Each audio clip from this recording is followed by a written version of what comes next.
چند مومنین کو اپنے دسترخوان پہ کھانا کھلاؤ اور اللہ کی بارگاہ میں دعا کے لیے ہاتھ اٹھاؤ اور دعا یہ مانگو، میرے اللہ تجھے حسن مجتبیٰ کی کریمی کا واسطہ مجھے اپنا گھر دے، سال سے پہلے اللہ تمہیں گھر عطا کرے گا، 1 سال سے پہلے لاپرواہی کرنی ہے تو کر لو۔ میں تو اپنے آئمہ خدا کا کرم بیان کر رہا ہوں، ہم بخل نہ کریں، قیامت والے دن کو یہ نہ کہے ہمیں پتہ ہی نہیں تھا کہ کس طرح اللہ سے مانگنا ہے، ان کے ذریعے اللہ سے مانگو تو اللہ ضرور عطا کرتا ہے۔ طریقہ بھی اس نے کہہ دیا ہے، اور لقب ہے حسن مجتبیٰ بادشاہ کا کریم اہل بیت، اہل بیت اطہار کا کریم۔ اور کتنا عطا کرتے ہیں، سرکار کا دسترخوان مشہور ہے مدینے میں، وہ بات آپ نے سنی ہوئی ہے کہ ایک بندہ آیا، مولا کائنات امیر المومنین علی بادشاہ کسی درخت کے نیچے بیٹھ کے جو کی روٹی تناول فرما رہے تھے، بڑی سخت روٹی تھی، اور اس بندے نے آ کے سلام کیا، کہتا ہے کہ میں پردیسی ہوں، کوئی ہے اس شہر میں جو مجھے کھانا کھلائے؟ تو سرکار نے نشانیاں بتائیں کہ محلہ بنی ہاشم میں چلے جاؤ، حسن مجتبیٰ کا نام پوچھنا، ان کا دسترخوان ہوگا، کئی اقسام کے کھانے ہوں گے جو تو نے زندگی میں کبھی نہیں کھائے ہوں گے۔ جا دیکھ، میں مولا کا کرم بیان کر رہا ہوں، جا دیکھ تو صحیح، تجھے پتہ چل جائے گا وہ کتنے کریم شہنشاہ کا دسترخوان ہے۔ وہ عبد خدا آیا پوچھتا ہوا سرکار حسن مجتبیٰ کی خدمت عالیہ میں کہ میں پردیسی ہوں، سرکار نے فرمایا بیٹھ جاؤ کھانا کھاؤ۔ اب وہ کھانا کھا رہا ہے، ایک لقمہ کھاتا ہے اور تھوڑا سا کھانا چرا لیتا ہے، پھر کھاتا ہے پھر چراتا ہے۔ سرکار حسن مجتبیٰ، ہاں امام وہ نہیں ہوتا جس کو چوری میسج کرو کہ یہ ہونے والا ہے، امام وہ ہوتا ہے نظام عالم میں پتہ بعد میں ہلتا ہے، امام کو علم پہلے ہو جاتا ہے۔ مولا نے آ کے پوچھا ہے عبد خدا جتنا کھانا تجھے ضرورت ہے میں کریم امام عطا کروں گا، لے جانا، آرام سے سکون سے کھاؤ، ہاں یہ چرا کیوں رہے ہو؟ کہتا ہے اپنے لیے نہیں، ایک نہایت ہی روحانی شخصیت نے مجھے اس جگہ کا بتایا کہ وہاں پہ کھانا ملتا ہے، اور وہ جو کی خشک روٹی توڑ کے تناول فرما رہے تھے، ان کے لیے جمع کر رہا ہوں۔ میرے مولا نے فرمایا ان کی فکر نہ کر، وہ ہمارے بابا ہیں، انہی کا لنگر پوری کائنات کھا رہی ہے۔ یا علی یا علی یا علی یا علی یا علی یا علی یا علی یا علی، مل کے جگر ٹھار نعرہ ہونا چاہیے، مل کے حیدری، سلامت رہو، با کرامت رہو۔ یہ تو اتنے کریم ہیں۔ ایک بندہ سرکار کے پاس آیا اور دشمن تھا، مولا کی شان میں گستاخی کرنے لگا، جناب امیر المومنین کی شان میں بھی گستاخیاں، کافی دیر بھونکتا رہا، سرکار اپنے گھوڑے سے اترے، فرمایا عبد خدا مجھے لگتا ہے تو پردیسی ہے، اگر تیرے پاس زاد راہ نہیں ہے تو میں تجھے زاد راہ دوں، تجھے پیسے دوں، اگر تیرے پاس سواری نہیں تو میں اپنا گھوڑا دوں، اگر تو بھوکا ہے تو میں اپنے دسترخوان پہ لے جاؤں تجھے کھانا کھلاؤں۔ فبہت الذی کفر، جس نے کفر کیا مبہوت ہو گیا۔ مولا کو یوں دیکھ رہا ہے منہ پھاڑ کے، سرکار نے فرمایا کیا دیکھ رہا ہے؟ میں پھر کہہ رہا ہوں تو پردیسی ہے، زاد راہ نہ ہو تو میں پیسے دوں، سواری نہیں ہے تو میں اپنا گھوڑا ادا کروں، تو اگر بھوکا ہے میں کھانا کھلاؤں، تو منہ پھاڑ کے مجھے کیوں دیکھ رہا ہے؟ جاگنا علی والوں، آخری بندے تک ولایت علی کے نشے آ جائیں گے۔ وہ ہاتھ جوڑ کے عرض کرتا ہے مولا یہ دیکھ رہا ہوں، یہ تو پھونکنے والے کو اتنی عطا کر رہا ہے، حوبدار کو کتنا کچھ دیتا ہوگا۔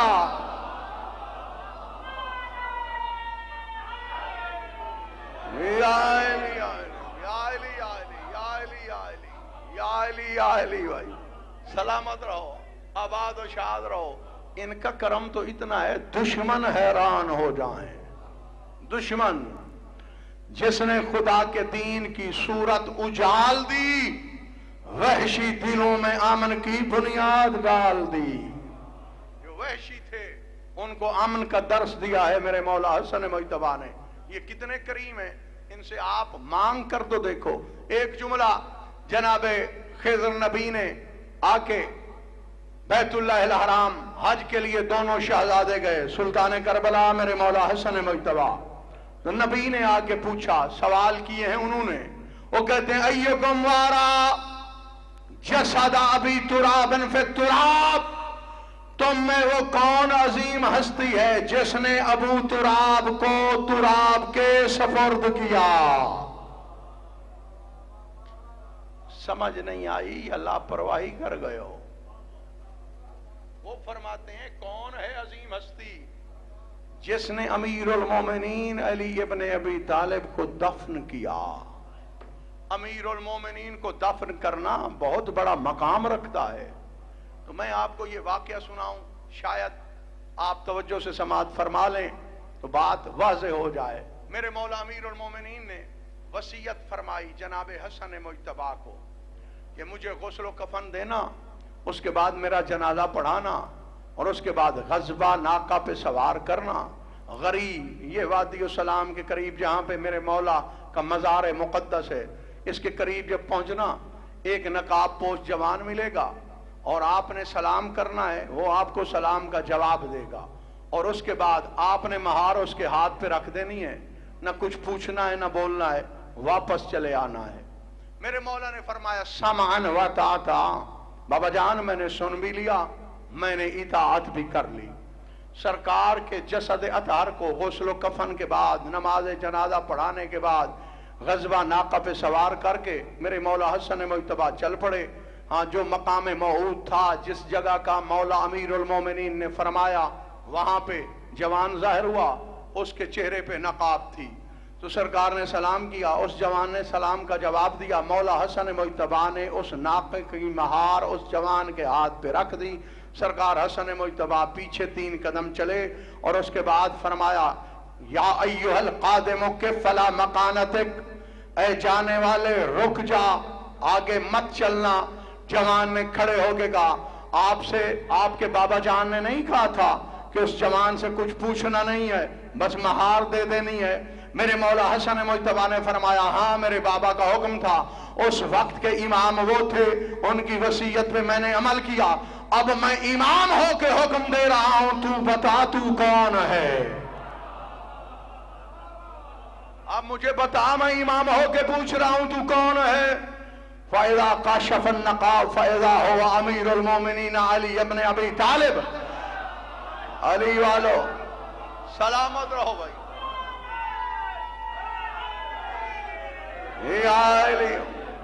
آباد و شاد رہو۔ جن مومنین کو عربی جملے کی سمجھ نہیں آئی، ان سے کہنے لگا ہوں، اس جوان نے چہرے سے نقاب ہٹائی تو میرے مولا امیر المومنین خود تھے۔ سلامت رہو، سلامت رہو۔ سرکار حسن مجتبی نے سوال کیا، وہ ہمارے لیے ہی کیا، اور بہتر ہوا کہ پوچھ لیا۔ پوچھتے ہیں بابا جان، آپ ادھر تابوت میں آپ نہیں ہیں؟ سرکار نے فرمایا ادھر بھی میں ہوں۔ ہاں، تیرے سامنے بھی میں ہوں۔ ایک جملہ مجھے یاد آ گیا ہے، اگر آپ کہیں تو آپ کی ضیافت ایمانی کے لیے کہہ دوں۔ سرکار نے فرمایا وہاں بھی میں، ادھر بھی میں۔ بابا وجہ بتائیں۔ جاگنا علی والو، میرے مولا حسن مجتبی کو بھی علم تھا، ہم تک بات پہنچانے کے لیے فرمایا بابا وجہ، پہلے یہ وجہ سن اور اس کے بعد دوسری وجہ بتاؤ۔ میرے مولا نے فرمایا اللہ نے قانون نہیں بنایا کہ مشرق و مغرب میں جو کوئی بھی مرے اس کے جنازے میں علی شرکت کرتے ہیں۔ انا احاضر فی کل جنازۃ وکیف لا احاضر ولا جنازتی۔ جب اللہ نے یہ قانون بنایا ہے کہ ہر جنازے میں علی جائے گا، تو پھر اپنے جنازے میں کیوں نہیں آئے گا؟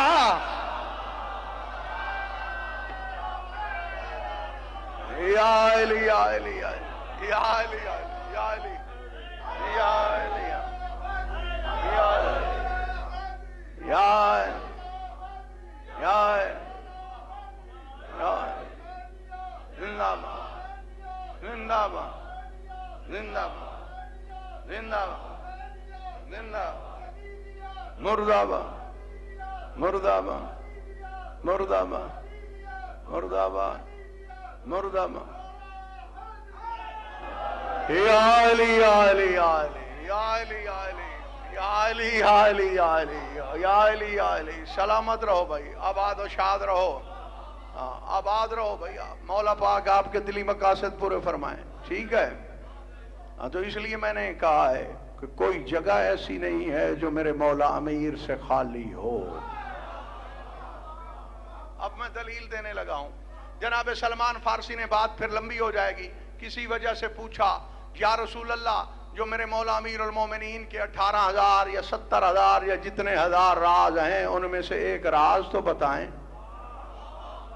میں دیکھوں میرے مولا امیر المومنین کا مقام کیا ہے. بھائی جب قانون یہ ہے علی کو اللہ اور محمد کے علاوہ کوئی نہیں جانتا تو ملا کیسے جان سکتا ہے؟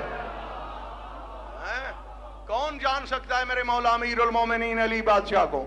سرکار نے فرمایا وہ سامنے پہاڑ نظر آ رہا ہے، اس کی چوٹی پہ بہت بڑا پتھر ہے، اس کو ہٹانا علی کا راز شروع ہو جائے گا. جناب سلمان نے جان کے کہا میں تو ضعیف ہوں. سرکار نے فرمایا گھبرانا نہیں، پتھر کو میرے یا علی کے سلام دینا، وہ رستہ خود بنا دے گا. حیدری یا علی یا علی. سمجھ آ رہی ہے بات کی؟ گفتگو پسند آ رہی ہے؟ میں اس لیے سنا رہا ہوں یہ بات کہ مولا کائنات علی بادشاہ ہر جگہ موجود ہیں حکم الہی سے. بھائی اس سے یہ تو آپ مانتے ہو نا. ایک بندے نے قبلہ شمیم بادشاہ سے، امیر المومنین علی بادشاہ سے کہا یا علی آپ سے جو بھی بندہ سوال پوچھتا ہے آپ فوراً جواب دیتے ہیں. فرمایا اور کیا کروں؟ کہتا ہے ذرا سوچ کے جواب دیا کریں. مولا نے فرمایا اس کی وجہ؟ کہتا ہے مجھے خطرہ رہتا ہے، مبادا ممکن ہے آپ کا جواب کہیں غلط نہ ہو جائے. مولا نے فرمایا بڑا جاہل ہے تو. کہتا ہے وہ کیسے؟ سرکار نے فرمایا یہ بتا تیرے ہاتھ کی کتنی انگلیاں ہیں؟ کہتا ہے 5. مولا نے فرمایا پھر تو نے سوچا کیوں نہیں، جلدی کیوں جواب دیا ہے؟ ہاں پکی والا لاپرواہی کر رہے ہو. کہتا ہے مولا میرا ہاتھ ہے میرے سامنے ہے، مجھے علم ہے کہ اس کی 5 انگلیاں ہیں، سوچنے والی بات کیا ہے؟ میرے مولا نے فرمایا جاہل، جیسے ہاتھ تیرے سامنے ہے کائنات علی کے سامنے ہے.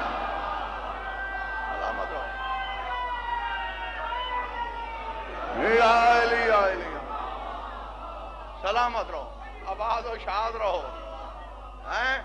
یہ تو مانتے ہو ٹھیک ہے نا؟ جتنا یہ ہمارا امام بارگاہ ہے یہ بھی بڑا ہے، ہماری نسبت بڑا ہے. کائنات علی کی نسبت سے بھی چھوٹی ہے. مجھے 2 مصرے یاد آ گئے ایک ہندوستانی شاعر کے، میں آپ کی نظر کرنے لگا ہوں. شرط یہ ہے کہ اس شعر کو اس طرح سننا ہے جس طرح شاعر نے لکھا ہے. وہ کہتے ہیں علی کو کیسے میں مولا کائنات کہوں، علی کو کیسے میں مولا کائنات کہوں، وہ بڑا ہے نام علی کائنات چھوٹی ہے.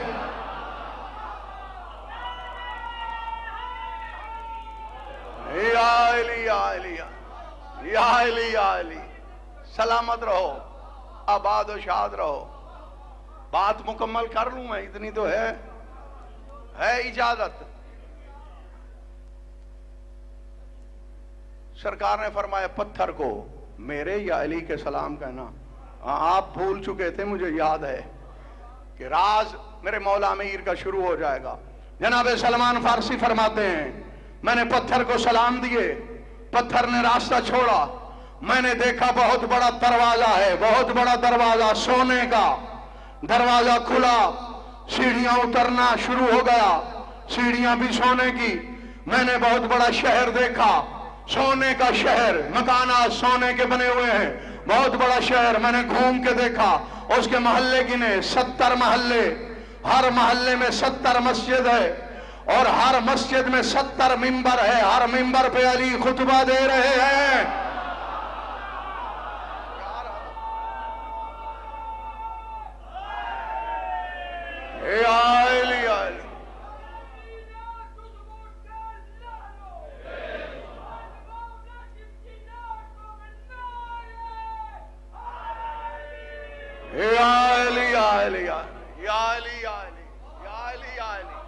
آباد و شاد رہو. بات پوری سناؤں؟ جناب سلمان حیران، ادھر علی ادھر علی ادھر علی ادھر علی ادھر علی یہاں علی وہاں علی، جیسے یہ پلر ہوتے ہیں ستون۔ جناب سلمان فارسی کہتے ہیں کہ میں نے ستون کی اوٹ میں چھپنے کا ارادہ کیا اور میں نے یہ چاہا کہ علی کا خطبہ کتنا طولانی ہوگا، کیا پڑھیں گے، کیا کہیں گے، کہیں ملائکہ سن رہے ہیں، کہیں جنات، کہیں ماورائی مخلوقات، کہیں وہ مخلوق ہے جن کو میں نے پہلے کبھی دیکھا ہی نہیں تھا۔ میں نے چھپنے کا ارادہ کیا۔ میرے مولا امیر المومنین نے فرمایا، اور یا سلمان لا تعطیل لہا فی کل مکان، اے سلمان چھپ کیوں رہے ہو، کائنات کا کوئی ذرہ علی سے خالی تو نہیں ہے۔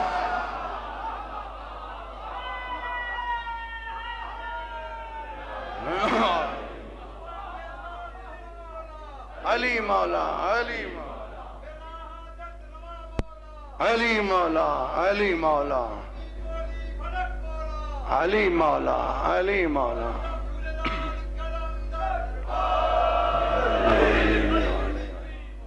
سمجھ آ رہی ہے بات کی؟ ہاں، اس لیے میں نے کہا ہے، مولا فرماتے ہیں وہاں بھی میں یہاں بھی میں، ٹھیک ہے؟ تو ان کے سامنے کائنات ہتھیلی کی مانند ہے، جیسے ہاتھ کی ہتھیلی۔ اس لیے میں نے کہا ہے کہ یہ امام بارگاہ ہماری نسبت بہت بڑا ہے، لیکن اہل بیت اطہار کی نسبت پوری کائنات بہت چھوٹی ہے، وہ بہت بڑے ہیں، بہت بلند و بالا ہیں۔ ہاں، اللہ کے راز ہیں، اللہ کے راز کوئی بھی نہیں جانتا۔ 14 فرماتے ہیں نحن اسرار اللہ، ہم 14 ہی اللہ کے راز ہیں۔ ہمارے راز کو کوئی نہیں جانتا بھائی، ہمارے راز کوئی جانتا ہے؟ ہمارے دل کے اندر ہوتے ہیں۔ جب ہمارے راز کو کوئی نہیں جانتا، اللہ کے رازوں کو کون جان سکتا ہے؟ کوئی جان سکتا ہی نہیں ہے کہ ان کا مقام کیا ہے۔ نیاز حسین توجہ، آخری بات ختم کرنے لگا ہوں۔ میرے مولا حسن مجتبی کی ذات والا صفات پہ گفتگو ہو رہی ہے۔ ان کا کرم دیکھنا، میں نے کہا ہے کریم اہل بیت ہیں، گھر مانگ کے دیکھو، 1 سال سے بھی پہلے انشاءاللہ العزیز میرے مولا حسن مجتبی کے صدقے میں خالق اکبر آپ کو اپنا ذاتی گھر عطا کرے گا۔ مدینے کے لوگ جمع ہو کے میرے مولا کی خدمت عالیہ میں آئے، دق الباب کیا، سرکار گھر سے برآمد ہوئے، جیسے قرآن کے صدف سے لؤلؤ والمرجان برآمد ہوتے ہیں۔ ہاں، یہ عالم ہے، لاپرواہی نہ کرو، آخری بات ہے۔ اگر تھک چکے ہو تو میں یہ بات بھی نہیں سناتا، لیکن میرے مولا کا عظیم کرم ہے۔ وہ بندے آئے، دیکھا پورا مدینہ ہے، ہاتھ جوڑ کے عرض کرنے لگے مولا بارش نہیں ہو رہی۔ تو مولا نے فرمایا نماز استسقاء پڑھو۔ بارش کے لیے نماز استسقاء پڑھی جاتی ہے کہ بارش ہو جائے۔ وہ عرض کرتے ہیں کہ مولا ہم پڑھ پڑھ کے تھک گئے ہیں۔ تو مولا نے فرمایا پھر میرے دروازے پہ کیوں آئے ہو؟ جاگنا، کہتے ہیں اس لیے آئے ہیں کہ جہاں ہماری نمازیں کام نہ آئیں وہاں پہ آل محمد کا کرم کام آتا ہے۔ نیاز حسین توجہ، جیو جیو بھائی علی والو۔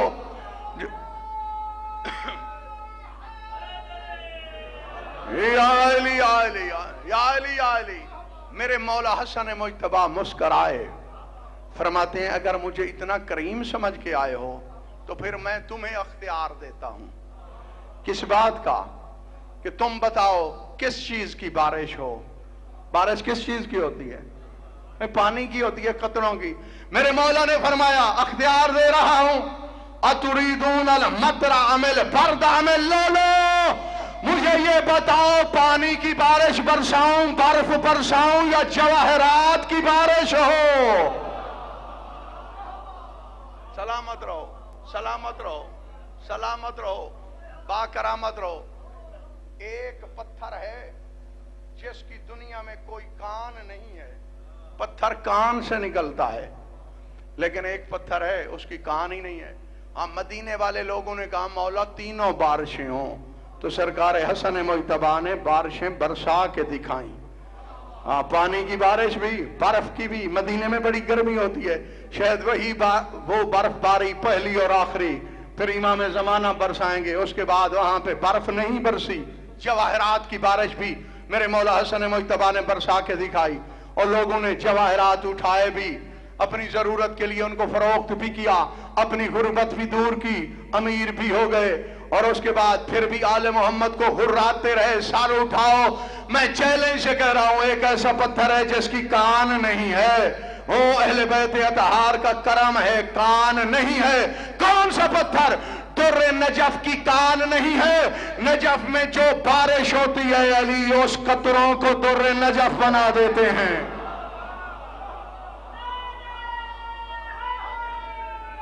یا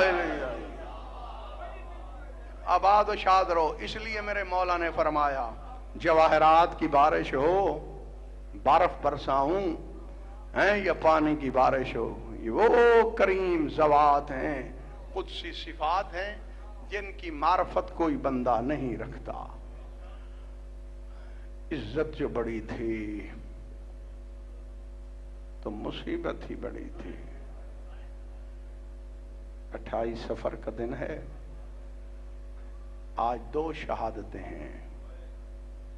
غریب بن کے، عزادار بن کے، پرسادار بن کے، آپ مجھے پرسہ دو، میں آپ کو پرسہ دیتا ہوں، پھر ہم سب مل کر امام زمانہ بادشاہ کی بارگاہ میں پرسہ پیش کریں۔ کربلا کا میدان، جناب عباس آئے سلطان کربلا کی خدمت عالیہ میں، رو کے عرض کرتے ہیں اب جگر پھٹ رہا ہے، مجھے بھی اجازت دی جائے، اتنا وقت نہیں ہے میں تمہید عرض کروں۔ یہ وہ سمجھتا ہے جس کا کوئی کڑیل جوان بھائی ہو، اس کو پتا ہے کہ میں کیا پڑھ رہا ہوں۔ اس جوان کی مصیبت کے چند جملے پڑھنے لگا ہوں جس کی شہادت کے بعد پردہ داروں کے مان ختم ہو گئے، جس کی شہادت کے بعد کربلا کے غریب حسین کی کمر ٹوٹ گئی۔ میرے مولا امام حسین پہلے تو بہت روئے، 2-3 باتیں کی، فرماتے ہیں نسن شنیدی کے یک دسترا صدائی نیس، عباس آپ کو علم نہیں ہے، تیرے جانے کے بعد حسین زندہ رہنے کے قابل نہیں رہے گا، جلدی نہ کر۔ اور دوسری بات یہ ہے کہ تو میری فوج کا جرنیل ہے۔ نظر یمیناً و شمالا، جناب عباس نے دائیں بھی دیکھا، بائیں دیکھنے کے بعد ادب سے سر جھکایا، ہاتھ جوڑ کے پوچھتے ہیں مجھے بتائیں تو صحیح وہ کون سی فوج ہے جس کا میں جرنیل ہوں؟ اب تو کوئی بھی نہیں بچا۔ میرے مولا عباس علمدار، 2 یا 3 منٹ کی زحمت ہے، اس سے زیادہ میں پڑھ نہیں سکتا، مولا پاک آپ کی توفیقات میں اضافہ فرمائے، اور اس لیے چند جملے پڑھنے لگا ہوں کہ بہت بڑی شہادت کی مجلس ہے، اس میں میرا نام بھی حسین کے عزاداروں میں لکھا جائے۔ میرے مولا عباس علمدار جنگی ساز و سامان سے ملبوس ہو کے آئے تھے۔ میرے مولا نے فرمایا یہ جنگی ساز و سامان کیوں پہنا ہوا ہے؟ مولا نے فرمایا لڑنے کے لیے۔ فرمایا یہ ساز و سامان اتار کے رکھ دے۔ میرے مولا عباس نے ہر شے رکھ دی اور اس کے بعد پھر ہاتھ جوڑے، سر جھکایا، مولا میں پوچھ سکتا ہوں جس طرح آپ مجھے میدان میں بھیج رہے ہیں کسی شہید کو اس عالم میں نہیں بھیجا؟ ہر شہید کے پاس جنگی ساز و سامان تھے، مجھ سے ہر چیز لے کیوں لی ہے؟ حسین روتے روتے مٹی پہ بیٹھ گئے، رو کے فرمایا نہ آپ رو نہ مجھے رلا، جتنے تو شامی قتل کرے گا اتنے بازار شام میں عالیہ کو بدلے دینے پڑ جائیں گے۔ ماتم کر کے کہو علی کی عالیہ بیٹی تیرا اپنا نصیب، اور رونے والوں بے حیا کو کیا پتا علی کی بیٹی کتنی بڑی پردہ دار ہے۔ رونے والوں مولا پاک آپ کا پرسہ منظور و مقبول فرمائے۔ جناب عباس کا فرمان ہے جب میری شہادت پڑھا کرو تو میرا سب سے مشکل مصائب مومنوں کو سنایا کرو۔ ایک عالم دین کو مولا نے خواب میں فرمایا، اس عالم دین نے ہاتھ جوڑے، مولا آپ کا سب سے کون سا مشکل مصائب ہے؟ فرمایا جس طرح میں کربلا میں گھوڑے سے مشکل سے اترا ہوں اس طرح اور کوئی شہید نہیں اترا، مومنوں کو میرا گھوڑے سے اترنا سنایا کرو۔